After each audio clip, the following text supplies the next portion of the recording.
Assalamualaikum warahmatullahi wabarakatuh. Selamat malam sahabat BRIT, bersama saya Gatot Widayanto. Senang sekali bisa berjumpa kembali dengan saya. Kali ini saya akan coba dengan versi yang lebih singkat ya. Biasanya kalau saya membahas buku bisa 18 sampai 20 menit. Sekarang saya diminta untuk membuat dalam waktu 4 menit. Apakah bisa? Tentu saya jawab bisa. Baik.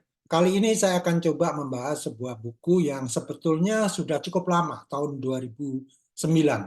Tapi saya baru baca kira-kira beberapa bulan yang lalu atau tahun lalu lah gitu ya. Nah, bukunya berjudul Creative Capitalism. Nah, ini yang ingin saya bahas karena menurut saya menarik sekali.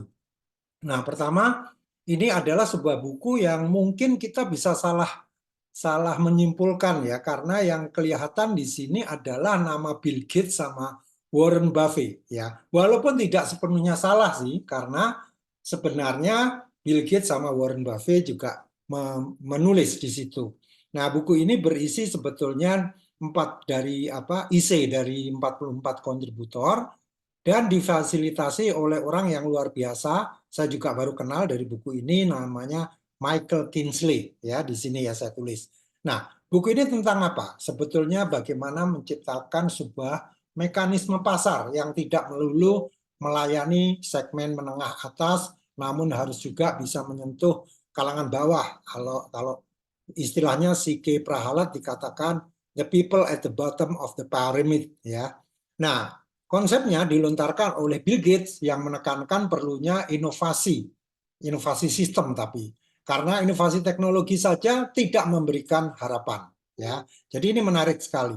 Nah, kemudian apakah ada hal yang baru ya? Ada 3 hal yang saya garis bawahi dari buku ini. Pertama adalah judulnya sendiri, Creative Capitalism. Emangnya suatu hal yang baru gitu ya.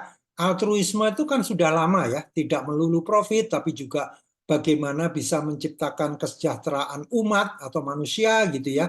Itu kan konsep yang cukup lama ya.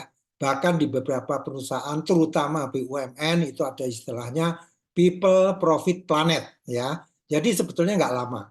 Kemudian yang kedua, di buku ini juga dikatakan beberapa tulisan mengenai inovasi sistem. Ya, ini juga bukan hal yang baru. Ya, Peter Senge yaitu salah satu bapak sistem thinking ya. Saya lupa tahun 90-an dia menulis buku yang berjudul The Fifth Discipline. Ya, itu sendiri sebetulnya bukan hal yang baru. Ya, nah kemudian yang ketiga, tujuan yang tidak melulu profit ya. Emangnya sesuatu yang baru? Tidak juga ya, karena kita sering dengar ya ada perusahaan yang melakukan CSR, Corporate Social Responsibility ya. Nah, bagaimana juga dengan startup yang harus ngurusin yang non profit? Tentunya enggak juga gitu ya. Nah, yang menarik di halaman 195 dari buku ini, seorang penulis namanya Lawrence Summers gitu mengatakan bahwa organisasi bisnis yang memiliki tujuan beragam bisa menjadi underperformance dan boros ya. Dan juga dia mengatakan kalau hanya memfokuskan pada profit maka akan menjadi perusahaan yang rakus ya.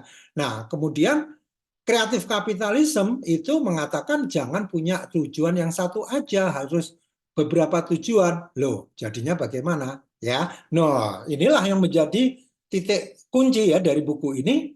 Bagaimana jawabannya? Selamat membaca. Artinya video singkat ini saya buat untuk menarik Anda untuk membaca sendiri bukunya. Terima kasih, mudah-mudahan bermanfaat. Yang jelas bukunya nggak sia-sia. Assalamualaikum warahmatullahi wabarakatuh.